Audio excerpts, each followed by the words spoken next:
crois en lui. Jésus lui dit, eh bien tu l'as vu, c'est celui qui te parle.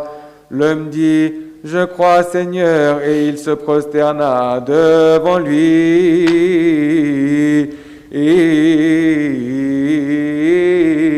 Gloire à Dieu éternellement. Amen.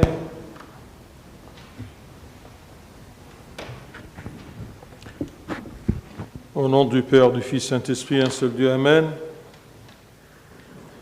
Jésus lui dit, va et lave-toi au réservoir de Siloué, nom qui signifie envoyé. Il y alla, se lava et s'en retourna, voyant clair. Nous sommes maintenant dans la fin du mois de Touba. C'est un mois où on parle beaucoup à propos du baptême. C'est le mois qui suit le mois de Kiak, de la nativité du Christ. Alors, durant les dimanches de ce mois, on entend beaucoup à propos du baptême. Et n'oublions pas que le Christ a été aussi baptisé durant ce mois de Touba, le 11 Touba. Dans le baptême, on reçoit beaucoup de choses. C'est très important, le baptême. C'est pour cela que ce texte-là, on l'écoute, ou plutôt on le lit dans l'Église 2 fois par an. Une fois aujourd'hui, c'est le 4e dimanche de Touba, et encore une fois durant le grand carême, dans le dimanche où on baptise les gens qu'on appelle Had Tanassir, où on baptise les gens. Alors dans le baptême, on reçoit beaucoup de choses.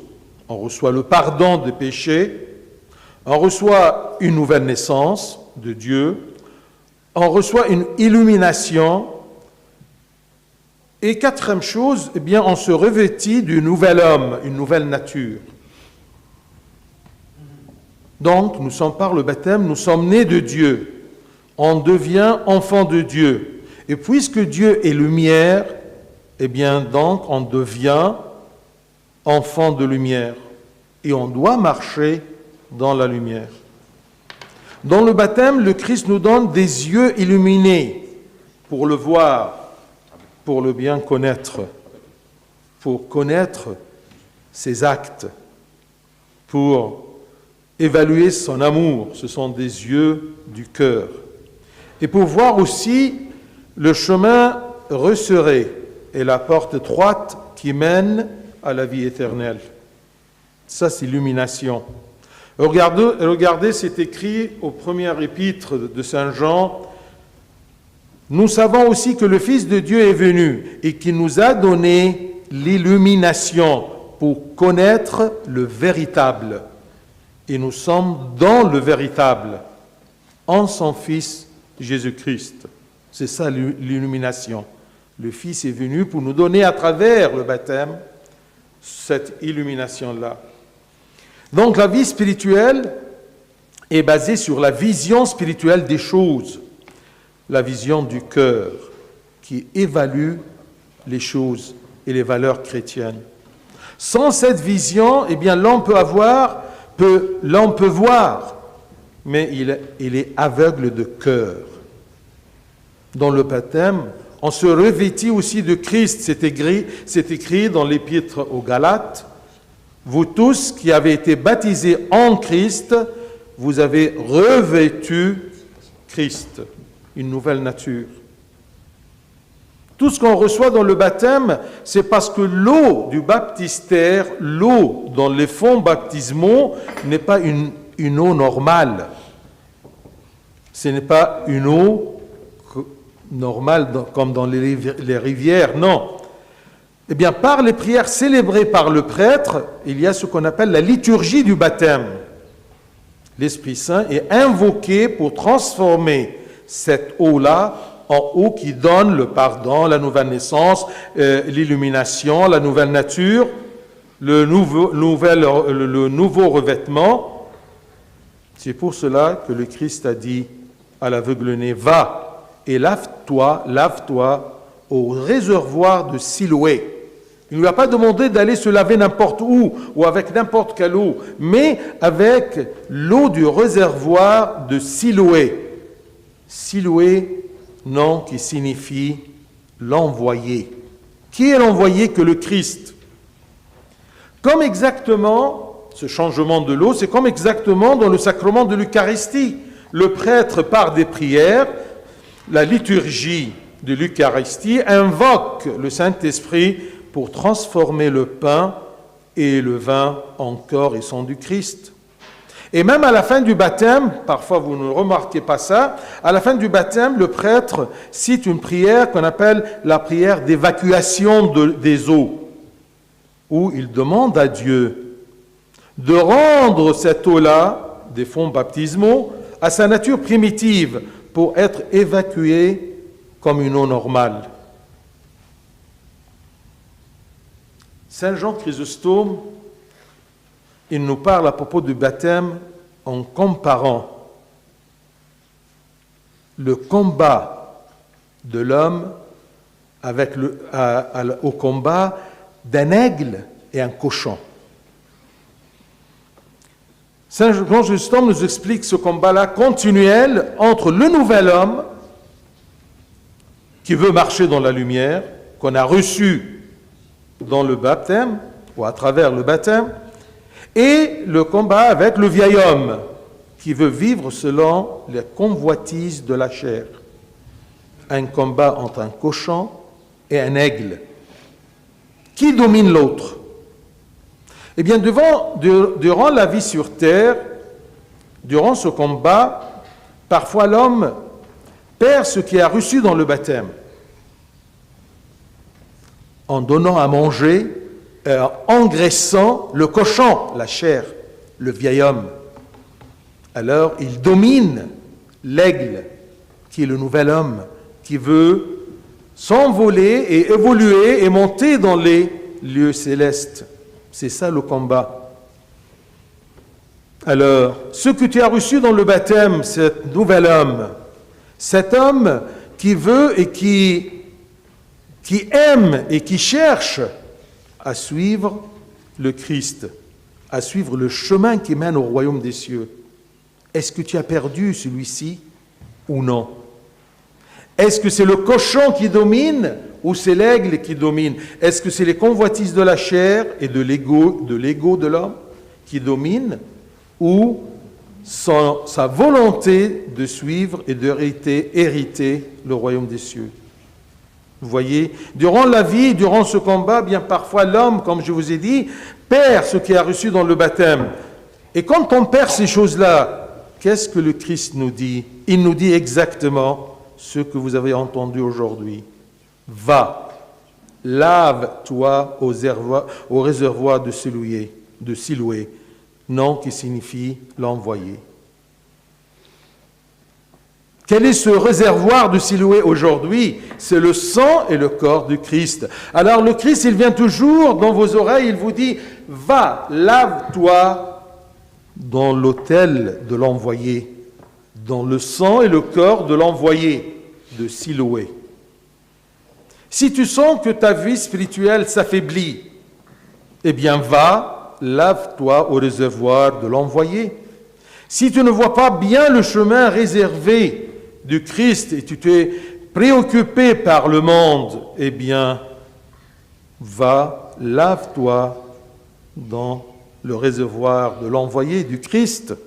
Si tu as engraissé bien le cochon et tu as réveillé le vieil homme, eh bien, va, lave-toi au réservoir de l'Eucharistie. Tu t'en retournas voyant clair.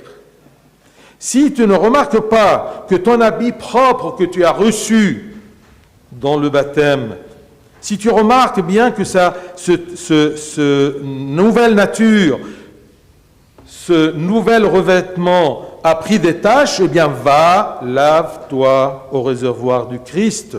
Tu t'en retourneras revêtu du Christ. Les enfants lavés et renouvelés dans l'eau du baptême ont des yeux qui peuvent voir la main de Dieu invisible. Ils peuvent voir cette main invisible qui œuvre dans leur vie. Mais les enfants du monde, ils peuvent recevoir les mêmes choses, mais ils ne voient pas la main de Dieu derrière ces choses-là. Mais les enfants de Dieu, avec ses yeux, cette illumination, eh bien, ils peuvent voir cette main invisible de Dieu et ainsi ils glorifient l'Éternel. Eh bien, si tu n'arrives pas à voir la main de Dieu dans ta vie, eh bien, va, lave-toi dans la parole de Dieu. La parole de Dieu n'est que le Christ. Va, lave-toi dans la parole de Dieu et tu t'en retourneras voyant clair. L'importance de ne pas remettre l'important c'est ne pas de remettre, l'important c'est de ne pas remettre d'aller se laver au réservoir de Siloé. Le réservoir de Siloé, l'autel, le corps et le sang du Christ, il est toujours là. Saint Paul, aux épîtres aux Éphésiens, il dit « Réveille-toi, toi qui dors, relève-toi d'entre les morts, et Christ t'éclairera. Il te rendra la vue. Mais tu ne dois rien faire que va, lave-toi au réservoir du Christ, le Siloé, l'envoyé, pour tout simplement te laver et de te donner à voir clairement. Ne remets pas. Je vous rappelle tout simplement ce qui était écrit selon saint Matthieu, chapitre 24. Il nous dit « Veillez donc, puisque vous ne savez pas quel jour votre Seigneur viendra. » Ne remets pas ton lavage, parce que tu ne sais pas le jour où le Seigneur viendra. Il va te dire quel est ton état.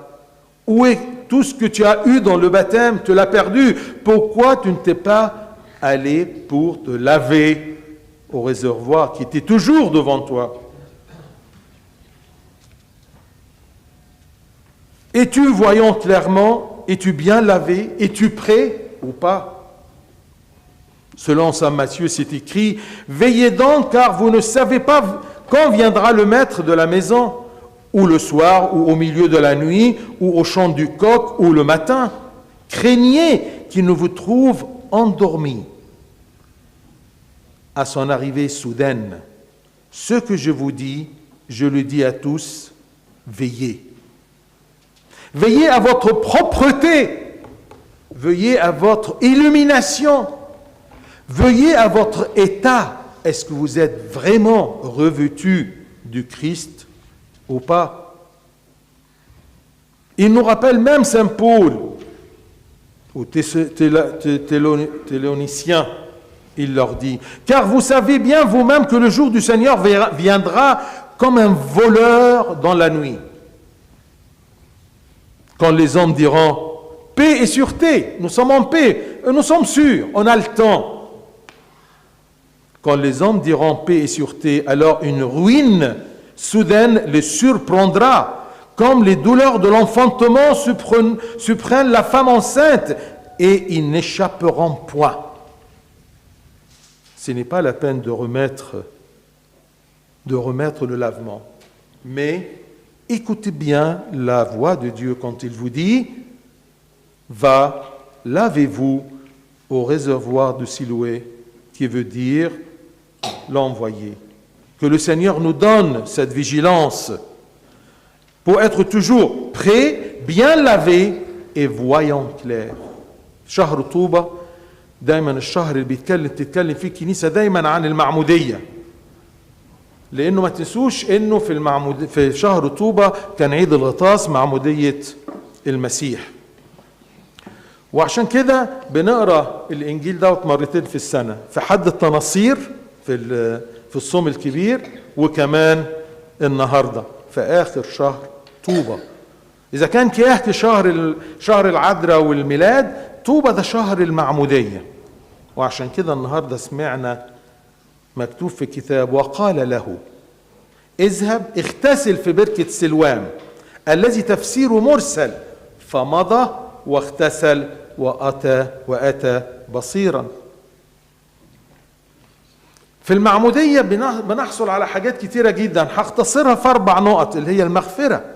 لما بنتعمد بناخد المغفرة، بناخد ولادة تانية، بنتولد من الله. في الأول كنا بني آدمين، دلوقتي بالمعمودية بقينا بني الله، ما بقيناش بني آدم، بقينا بني المسيح، ولادة جديدة. وبناخد استنارة، عشان كده سر المعمودية بالعربي بنسميه يعني سر الاستنارة. وفي كمان بنلبس الإنسان الجديد، بنلبس طبيعة جديدة، بنلبس المسيح. احنا مولودين من المسيح، من المعمودية مولودين في المسيح ومن المسيح، والمسيح هو نور العالم، فاحنا أولاد نور، اتولدنا أولاد نور، نبحث على طريق النور ونسلك في النور. وبيدينا استنارة عشان نشوف الطريق الضيق والباب الضيق اللي ممكن نعبر منه، ونشوف كويس فين الباب ونخش منه عشان نروح الملكوت. في يوحنا، رسالة يوحنا الأولى يقول لنا: ونعلم إن ابن الله قد جاء وأعطانا بصيرة لنعرف الحق، ونحن في الحق في ابنه يسوع المسيح. لما تبقى في المسيح، لما تبقى لابس المسيح في المعمودية، تبقى أنت في الحق وتبقى مستنير بالمسيح. أعطانا بصيرة عشان نعرف الحق. ممكن تلاقي حواليك ناس علماء وناس بيفهموا في كل حاجة، لكن ما عندهمش البصيرة ديت، فمش عارفين الحق، عارفين بس الأبحاث والعلم والعالم واللي في العالم، لكن الله والملكوت مش شايفين. البصيرة دي يا أحبائي تخلي الواحد يشوف إيد ربنا غير المنظورة في حياته. لكن في ناس عايشة وبتحصل على نفس الحاجة، لكن مش شايفة إيد ربنا الخفية وراها. لكن احنا أولاد الله، ولاد النور المتعمدين المغسولين في المعمودية، نشوف إيد ربنا اللي محدش شايفها، لكن احنا اللي بنشوفها، لأن عندنا نور البصيرة ديت، هي اللي بتنور عينينا، بنشوف إيد ربنا غير المنظورة. المسيح ما قالوش روح اغتسل في أي مكان، قال له روح في بركة سلوام الذي تفسيره المرسل، مش أي مية. عشان كده مية المعمودية مش أي مية. في حاجة اسمها قداس المعمودية. لما تفتحوا الكتاب بتاع المعمودية كده تلاقي أبونا بيصلي قداس المعمودية، زي قداس بالظبط التناول. في قداس التناول ربنا بيستدعي الروح القدس عشان تحل على الخبز والخمر وتحوله إلى جسد ودم المسيح. نفس القداس بقى، بس قداس تاني، قداس المعمودية الله يستدعي الروح القدس بصلوات عشان تحول المية العادية ديت إلى مية حياة، مية طبيعة جديدة، مية مغفرة، مية استنارة. وعشان كده في الآخر وانتوا بقى بتزرغطوا وبتلبسوا العيل ومش عارف ايه وبتتصوروا، تلاقي ابونا بيصلي صلاة صرف الماء. صلاة صرف الماء دي ربنا بيطلب من ربنا، بيقول له يا رب عيد هذه المية إلى طبعها الأول لكي ترجع إلى الأرض. مية مهمة، مش أي مية. اذهب واغتسل في بركة سلوام. يوحنا ذهبي الفم اتكلم عن المعمودية وعن الإنسان العتيق اللي بندفنه في المعمودية وبنخبطه على دماغه فبينام، والإنسان الجديد اللي بناخده في المعمودية، الطبيعة الجديدة، نلبس الإنسان الجديد. عشان كده يقول لنا أنتم الذين اعتمدتم في المسيح قد لبستم المسيح. فيوحنا ذهبي الفم يقول الصراع في الإنسان وهو عايش عامل زي الصراع بين خنزير ونسر مربوطين بحبل. مين اللي بيقوى على التاني؟ هل النسر يرفع الخنزير ولا الخنزير اللي يشد النسر؟ حسب انت بتعمل فيهم ايه. هل بتغذي النسر فيقوى يشد وينتشل الخنزير، ولا بتقوي الخنزير الجسد وشهواته والعالم وانشغالاته ومعرفته وحكمته فيتخن الخنزير ويشد على النسر؟ هو ده الصراع. فلما تلاقي نفسك ابتديت تخسر حاجات من المعمودية، استمع إلى صوت المسيح اللي بيقول لك اذهب واغتسل في بركة سلوام.